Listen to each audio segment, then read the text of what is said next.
Hello everyone, in this video we're going to talk about how to figure out seventh chords. There's basically five seventh chords that we are going to talk about in this video, although there are others out there that are just not nearly as common.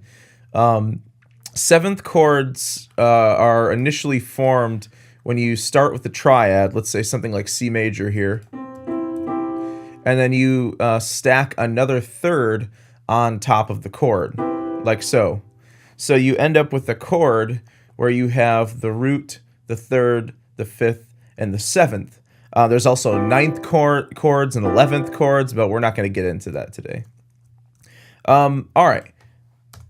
So let's talk about what we're going to need to figure these out. You're going to need the chord tool, which you talked about previously, and you'll also have to have a little bit of knowledge of intervals. You won't need the entire interval sheet like we did in one of the previous videos, but you'll need to memorize certain interval distances because there's actually three qualities of sevenths, the intervals, the seventh, that we need to go over. So what I'm going to do is I'm going to start with a chord that actually the one that I just drew. I'm going to start with C, and this is a C E G triad.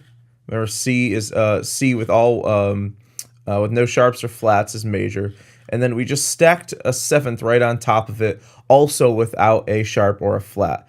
This chord is called a major seventh chord. This is a C major seventh chord. So let me just write the symbol up there.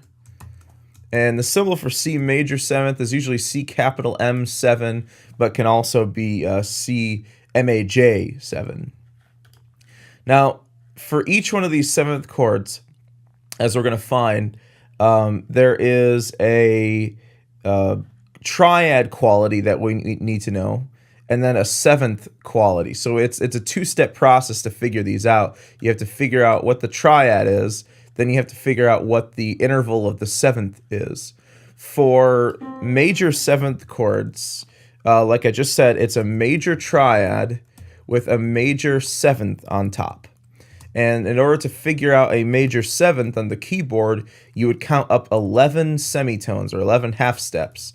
You could also think about this, since there's only 12 notes in a chromatic scale, you could also think about this as counting back one step. So let me just pull the keyboard out here. And what you would do is you'd say, okay, well, they're asking for a C major seventh chord. Let's go over to our trail of fun here. C is a major seventh chords, or a major triad, so we already have the triad, C, E, G. We don't have to alter it at all. And then what we would do is we would count up from C to get to the 11th semitone above C. Now when you count on the keyboard like this, when you count up in semitones, you start on 0, not on 1. So here is C, and we count up 0, 1, 2, 3, 4, 5, 6, 7, 8, 9, 10, 11. And the note we land on is B, so we throw a B up on top of there, and that's our C major seventh chord. Now this is a really easy one. There are some we'll do later where you have to go through a couple extra steps to get the chord to work for you.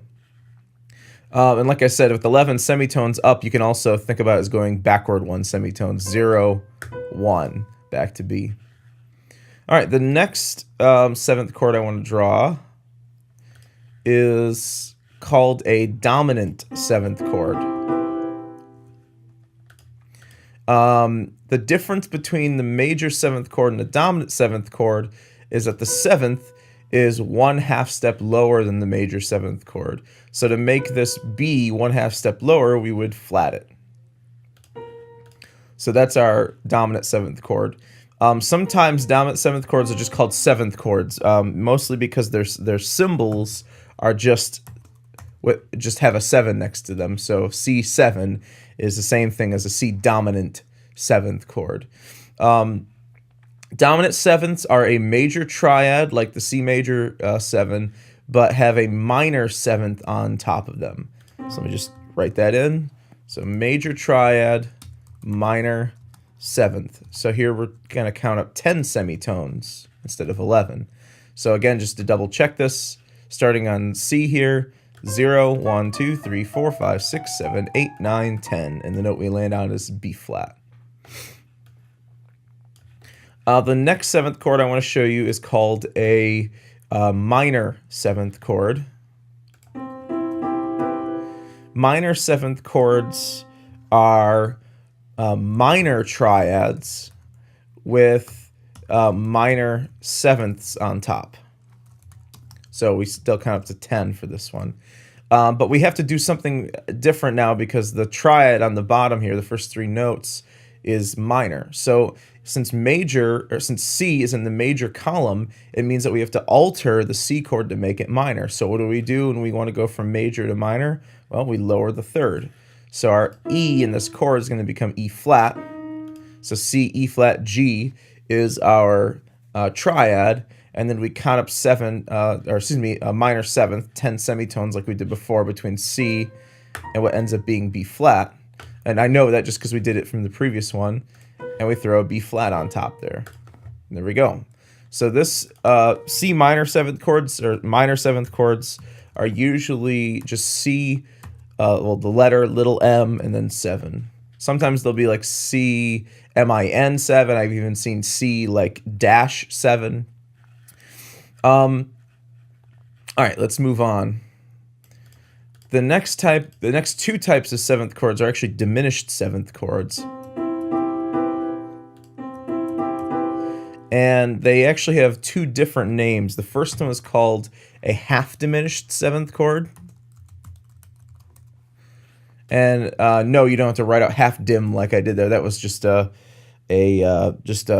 key for Sibelius to write this particular symbol. It's C degree diminished symbol like we learned before with a slash through it, 7. And then the next kind is called a fully diminished seventh chord, sometimes just called a just referred to as a C7 or a C diminished seventh chord. So half diminished, fully diminished. So with these, like up here, we have a triad and we have a seventh.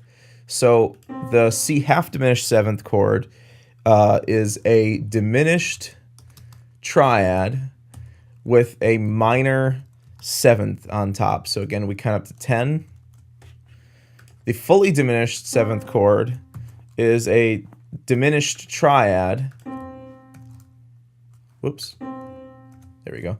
It's a diminished triad with a diminished seventh on top, which is 9 semitones. Let me just make this text a little smaller here before I move on, just so it looks nice and organized here. There we go. Okay, so let's try figuring out our half diminished seventh chord. So first we need to figure out a diminished triad. Well, C, E, G, as we said before, is major. So in order to go from major, we have to go to minor first, then to diminished. So when we go major to minor to diminished, we lower the third, then we lower the fifth. So let's lower the third, E down to E flat, lower the fifth, G down to G flat, and then we count up 10 semitones, a minor seventh up to this top note. So we have 0, 1, 2, 3, 4, 5, 6, 7, 8, 9, 10. It's B flat, just like the previous two. And you can also think about this as going back 2 if you don't want to count up 10 every time. 0, 1, 2, and we get B flat. So the top note's B flat, and there's our C half diminished seventh chord. With fully diminished, it's a diminished triad with a diminished seventh. So we figure out our diminished triad just like we did before. I won't bother going through the steps again because we just figured it out. It's C, E flat, G flat. And then we need to figure out a diminished seventh above C here. So we count up 9 semitones. So 0, 1, 2, 3, 4, 5, 6, 7, 8, 9. Now, fully diminished seventh chords, it can get a little tricky because sometimes you'll end on a note here. Like, for instance, I landed on A, which isn't the top note. So we have to figure out an enharmonic that matches that top note. We couldn't just bump this down to A. It'll sound correct, but it's not, the chord isn't written or spelled correctly. So what we need to do, is we need to figure out a note for B that is actually A. We need to figure out an enharmonic for B that is A. And again, the reason behind this is with seventh chords, just like with triads, it's line, line, line, line, or space, space, space, space. I'm never going to have line, line, line, space unless there's some sort of like an inversion going on. So if we start on B and go down to A, you'll notice that basically you can take B, flat it to get B flat, and then you can double flat it to get A. So again, we're going from B to B flat and then to B double flat. So it's A, but we're calling it B double flat. So let me just add a double flat to this note here. And double flats are not extremely uncommon, but they are somewhat uncommon. So I have to go to a different menu here to add a double flat. There we go. So major triad, or major seventh chord, rather. Dominant seventh chord, minor seventh, half diminished, and fully diminished. There we go. So that's how you can figure these out if you're ever just asked to figure out a specific triad. Now, one thing I didn't mention that's pretty common is there's another name for all of these. The C major seventh chord is often called the major major seventh chord because it basically has a major. Whoop, I guess it's not going to let me do that without it being red. Let me try something else. Major, major, major. There we go. C major chord is often known as this major major seventh chord because you have a major triad, a major seventh. The C7 or the dominant seventh is often known as a major minor because you have a major triad. Man, I think this doesn't want to work with me. Let's try that again. There we go. Major minor triad because you have a major triad, or major minor seventh chord because you have a major triad and a minor seventh. The minor seventh chord is often referred to as minor minor for the same reason. Half diminished is often called diminished minor, and fully diminished chords are often called diminished diminished. And again, it's just describing the the triad and then the seventh above it. Now, one thing I want to mention here is that there are other ways to figure these out. Some of these chords naturally exist, and actually almost all of these chords naturally exist within a scale if you try to look at it that way. For instance, the dominant seventh chord, the reason why it's called dominant is because it naturally occurs on the 5 chord of any major scale.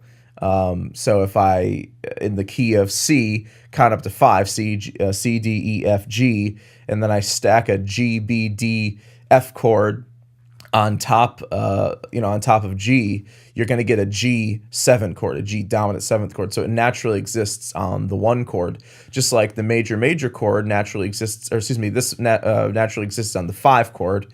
The major major chord naturally exists on the 1 chord in a major scale, and the C minor 7th chord naturally exists on the 1 chord in a minor scale. So there's different ways to think about it. I just think this is the easiest way and most accurate way to figure them out. So let's do a couple more now. I'm just going to kind of do all the examples right here and then use this as kind of a guide just to kind of go by. So let's say I asked you for something like F major 7. Let's give that a shot. What you do first is you figure out what type of chord this is, what type of 7th chord this is, and what triad you need and what 7th you need. So since I'm asking for F major, it's a major major chord, you need a major triad and a major 7th. So first let's figure out our major triad. So let me just pull my keypad back up here and just start with a F, A, C chord. Now FAC, according to our chord tool, is under the major column, so there's nothing we need to do that to make that to make that major. And then I'm just going to add a 7th to the top. Now, what we need to do from here is count up from F to this top note 11 semitones to double check that that top note is indeed a major seventh, because it could be natural like it is, it could be flat, it could be sharp, we don't know yet. So let me just pull up my keypad or my keyboard here. So starting on F, I'm going to start on 0, 0, 1, 2, 3, 4, 5, 5, 6, 7, 8, 9, 10, 11.